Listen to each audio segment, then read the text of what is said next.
Thanks to his thunderous knockout power, a granite chin, and an above-average combat skill set, Dan Henderson was one of the most feared fighters of his generation.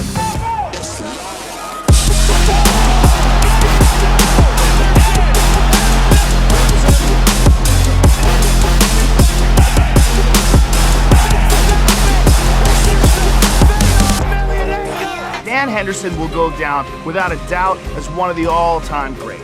He's a legend in mixed martial arts. Dan Henderson has the kind of power where he can change the fight in an instant. For nearly 2 decades, Henderson staked a claim as one of the top fighters in the sport, producing some of the best battles and cracking chins for fun in 5 different weight classes. Welcome to Hype Sport, where today we'll look back at the biggest knockouts of Dan Henderson's legendary career. Where does Dan Henderson rank in the MMA GOAT debate? Let us know your thoughts in the comments. And if you like this video, please subscribe to our channel so we can keep bringing you the stories that you love.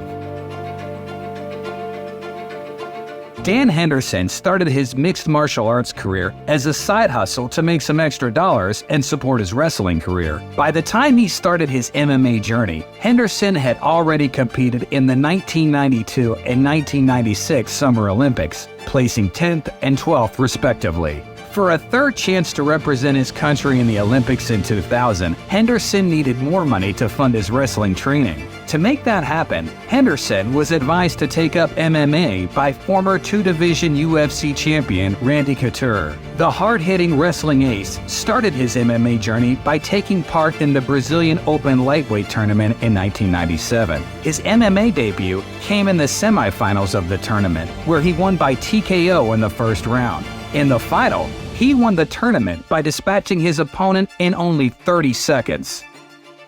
Henderson then took part in the UFC middleweight tournament at UFC 17 and won it as well by earning a couple of decision wins. Despite a great start to his MMA career, Henderson's focus remained on the wrestling mats for the next 2 years. He continued to pursue MMA as a part-time job until he failed to qualify for the 2000 Olympic team. That's when he started to take more interest in MMA. By the end of 2000, Henderson had a record of 9 wins and 1 loss with 3 finishes. Up until that point, he was known as Decision Dan because almost half of his wins came through either majority or split decisions. After focusing all his energies on MMA, however, Henderson took his skill set to a level where people were literally terrified of him. It's hard to knock someone out from your back. So if I didn't have my wrestling, I wouldn't be able to stand up and trade as much as I do and defend the takedowns as well as I do. Henderson suffered his first career loss in his Pride debut in December 2000 against Wanderlei Silva, after which he bounced back with a couple of stunning stoppage wins. His first rebound victory came against the legendary Royce Gracie. A few seconds before the end of the second minute, Gracie went for another double-leg takedown. Henderson sprawled and landed a vicious right hand that put the jiu-jitsu phenom to sleep. After beating Gracie, Henderson won 2 and lost 2 before bouncing back with 4 straight wins, including 3 consecutive finishes against Shungo Oyama, Murilo Bustamante, and Kazuhiro Nakamura. Wrestling, I think, gives a big advantage in MMA. It allows you to really control where the fight's at. That's probably the biggest part of why I've knocked some guys out, other than I try to hit hard. So he's so fucking dense. When he would deliver a right hand, it was just preposterous, and he would load that fucking thing up and just always look for it, and when he landed it, you're fucked. With 5 more wins in his next 7 bouts in Pride, Henderson earned a middleweight title shot against Wanderlei Silva at Pride 33 in 2007. At that time, Henderson was Pride's welterweight title holder and was eyeing the champ status before it was cool. Hendo's fight against Silva was the perfect revenge arc. Having handed Henderson his first MMA loss, Silva was the favorite to beat him again until the tables turned on him.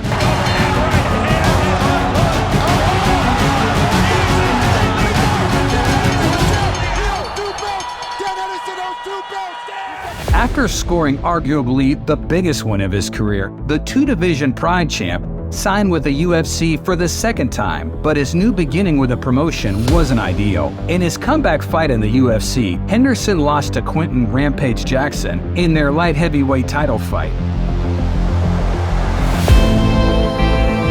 Henderson then received a middleweight title shot against Wanderlei Silva immediately after his loss to Jackson.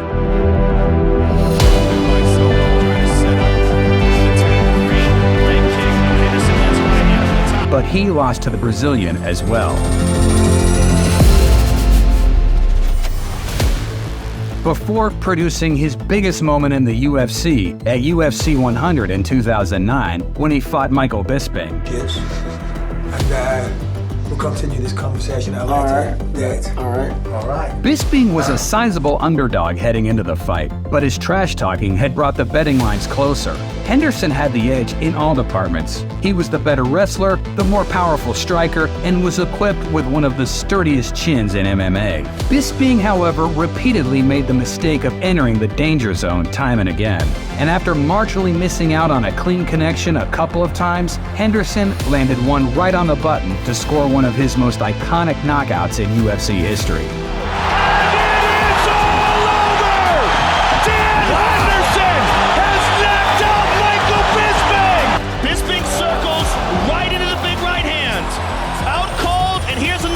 Just for good measure.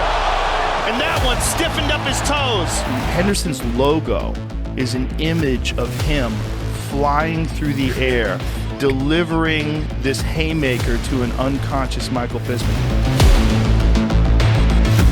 Henderson then signed with Strikeforce and continued his streak of knockouts. Henderson had it pretty easy against Sobral in particular. During the first minute or so, the two fighters stayed a distance, feeling each other out. Sobral threw range-finding punches and occasional kicks, whereas Henderson circled away, keeping a low stance with his right hand cocked to unload dynamite. Seconds before the 2-minute mark, Henderson managed to connect with a big right hook, followed by a left hook, resulting in a brief scramble that landed Henderson in top position. Dan just bullying him and pushing him into position. Probably going for a take as he stood up. Take his own pack.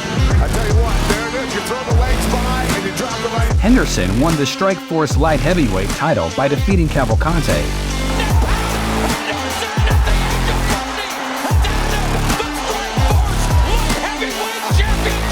In his first title defense, he faced MMA royalty Fedor Emelianenko in a barn burner. The Russian was coming off back-to-back losses for the first time in his career, while Henderson was still going strong at 40 years old. Henderson went in for the kill, but Emelianenko recovered quickly and landed a right hand of his own, followed by another big shot that buckled Henderson. Emelianenko swarmed with big shots and forced a cut under Henderson's eye, but the reigning champion pulled off an incredible reversal.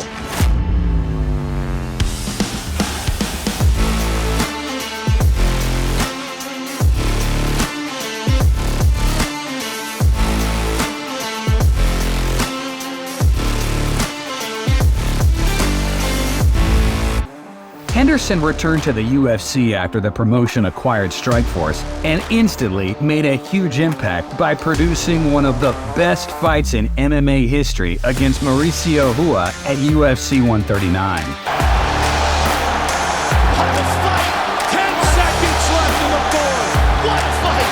After beating Rua, Henderson lost 3 consecutive fights before running it back with Rua in the Brazilian's backyard in 2014. Much like their first fight, the rematch was pretty entertaining as well. Both fighters had their backs against the wall, but Henderson came through with flying colors. Rua was in the driving seat during the first 2 rounds, outstriking Henderson and rocking him on a couple of occasions, but the American legend's chin held up. In the 3rd round, Rua had things under control as well, until the two engaged in a clinch, and while separating, Henderson detonated his notorious H-bomb that badly hurt his opponent. Henderson followed up with big shots until the fight was stopped.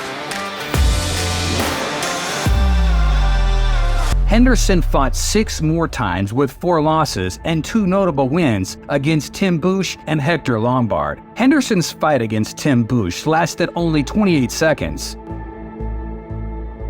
Boetsch played with fire by fighting at close range with one of the hardest-hitting fighters in MMA history, and he paid a hefty price for it. 20 seconds into their fight, Henderson put Boetsch on rubber legs with a sweetly timed counter right.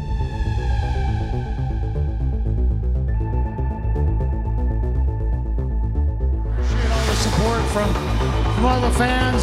Felt the energy from you guys, and that's why I'm here, and that's what I love about the sport. Against Hector Lombard, Henderson scored a sweet comeback victory. Lombard continued to have success in the second round as well, until he got caught. Henderson threw a kick that Lombard caught, and then Henderson connected with a back elbow that put Lombard out cold. That was Henderson's final knockout of his gold-studded mixed martial arts career. It's all over! Again, Henderson! Unbelievable! What started as a side hobby for Henderson has now become a Hall of Fame resume. The only regret Henderson may have is that he never won a UFC title. But even without UFC gold, Henderson is one of the scariest dudes to have ever graced the octagon, and his legacy cannot be rivaled. Does Dan Henderson deserve a place among the GOATs of mixed martial arts? Give us your thoughts in the comment section below. If you liked our video on Dan Henderson's biggest and baddest career knockouts, please subscribe to our channel and turn on the notifications so you get notified the next time we upload one. Thanks a lot for watching, and we'll see you next time.